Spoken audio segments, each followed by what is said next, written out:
So I just saw Captain Marvel for the second time, and there are things that I would like to add to my overall thoughts of the movie that are a little bit more spoilery.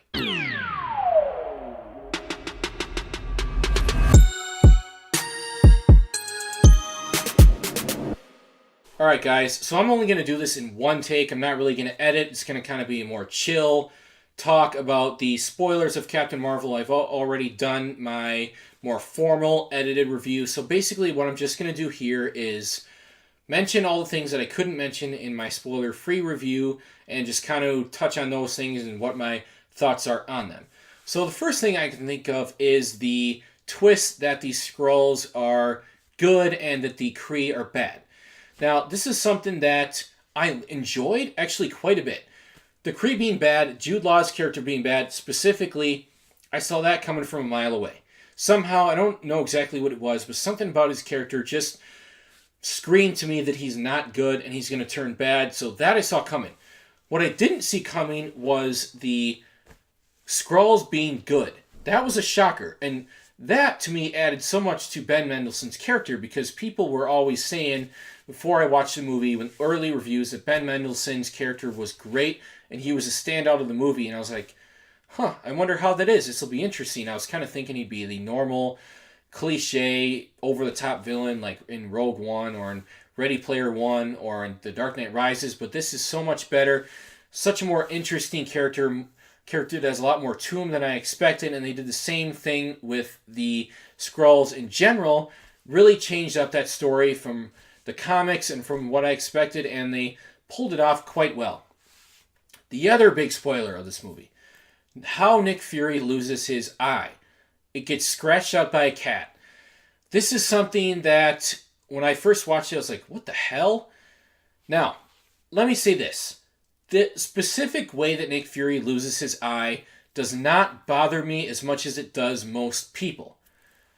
A lot of people were expecting him to lose it in a big battle or something, or get stabbed or whatever. I don't really care. And the thing is, with me, I would have rather just not known. I would have rather just have it stay a mystery and them not even touch on that at all in this movie because no answer they could have given us would have been satisfying enough. I just didn't want to know. I wish they would have kept it a secret. It would have made his character so much cooler. So my issue isn't as much with the scene itself. It's more with I just didn't want to know. And that's kind of the problem with this movie in general. They answer a lot of questions that we didn't necessarily ask. The Avengers thing, that was fine. As far as how he thought of the name Avengers, it comes from the writing on her plane that said Carol the Avenger Danvers, and then he's like, "Ooh, Avengers, I like that. That's fine. That's something that's a little thing they throw in there it's pretty cool." But definitely, it wasn't as bad as like Solo, a Star Wars story, as far as giving answers to questions that we didn't want answered. The eye thing is a big one, though. I wish they would have just left that alone and left it up to a mystery, because that's something to his character that I think it adds a lot of mystery to him and a lot of kind of nuance to him. And I wish we just didn't know. I think the best way to do it was to just not tell us.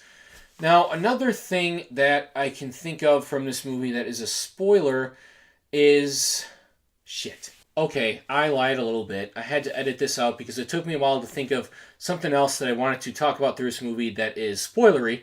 I came up with the end credit scene. The mid-credit scene, sorry. Why couldn't I think of that right away? I have no idea. But the mid-credit scene is great because it shows Cap, Natasha, Rhodey, and Ruffalo, Banner, in this room where it shows the pager that Carol gave to Nick, and it shows them kind of trying to figure out what exactly it's doing and what this is for and who's on the other side of it, who is Nick Fury trying to recruit, and then at the end of it, she shows up. Carol shows up, and she's like, "Where's Fury?" She looks a lot different, by the way, than she did in the movie. Her hair is kind of straighter and longer. And also, something that people bring up is that it's 20 years later and she's barely aged.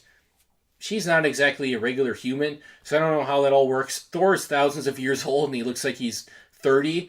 So I'm sure there's a perfect explanation to that. She's got Kree blood in her. That's not something that really bothers me. the mid-credit scene was great. And like I said in my spoiler-free review, Carol, the character, the portrayal by Brie Larson was okay. It was fine, a little wooden at times, but better than I expected. And you know what?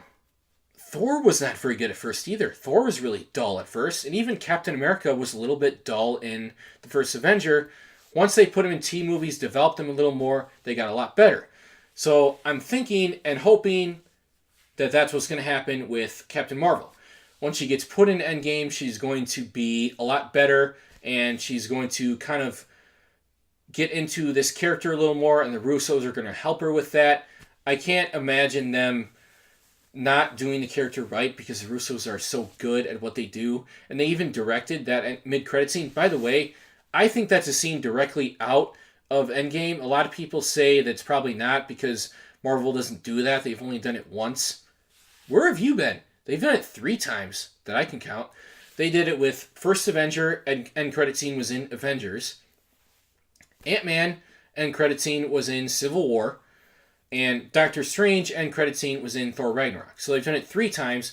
Perfectly reasonable to think they'd do it again. And the scene does, with the kind of ominous music and the whole feel of it, it does feel like it's straight out of Endgame. Probably towards the beginning, though, because Cap still has his beard, Natasha still has blonde hair. But I do fully believe that that scene is in Endgame. Absolutely. I could be wrong, but I don't think I am.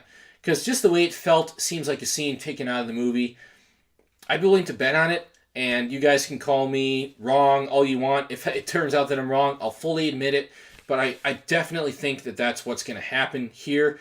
I'm trying to think if there's anything else I want to talk about as far as the spoilers go for this movie. I don't really think so. It was really just the Kree Skrull thing, and it was the how Nick Fury lost his eye thing, and the how he came up with the Avengers, which was a really small thing. Oh, the Tesseract! That's another one. Carol gets her powers from the Tesseract, which is, that's fine. I don't really care. And a lot of people say they retcon the Tesseract. No, they didn't. It makes perfect sense. It's a little bit different than what we thought, but let me give you the timeline here. Howard Stark digs up the Tesseract in, whatever, the 40s. I mean, how long after Cap went down was it? Not that long, much longer, I don't think. But Howard Stark was still alive, and he was still young when he found it, so that was way before this. He got it. It got in the hands of S.H.I.E.L.D. Somehow Marvel got it, which seems totally realistic, seems totally plausible that she could have gotten it somehow. Used it for her engine. Then Captain Marvel destroyed the engine, and it was in that big ship, and then she found it, and then the cat swallowed it, and the cat spit it out, and then Nick Fury had it, and then it's in Avengers. Makes perfect sense to me. I don't really understand the problem that people have. They didn't retcon it. People seem to complain about this movie retconning a lot. What did they retcon exactly? I can't think of anything. There's pretty simple explanations you can come up for some of these things. You just need to think about it a little bit. It's not that difficult. Tesseract, the timeline of the Tesseract still makes perfect sense, even if it wasn't exactly what we thought it was. Someone, if there's something they really did retcon, drop a comment, let me know, and I will see if you're right, and I'll respond if I think you're wrong.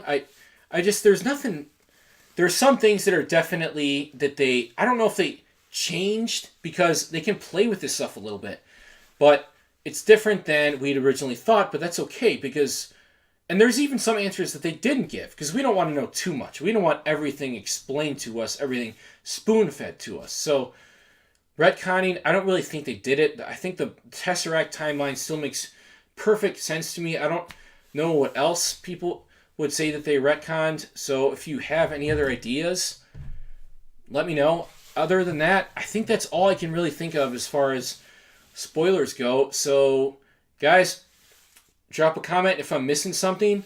And if you like this video, hit the thumbs up button. Go ahead and subscribe if you're new here. What did you think of Captain Marvel overall with spoilers? And do you think the Russo brothers will make her better in Endgame? Because I really, really do. And go ahead and subscribe if you're new here. Hit the notification bell so you get notified when I post a video. Spread the word, and I'll see you soon.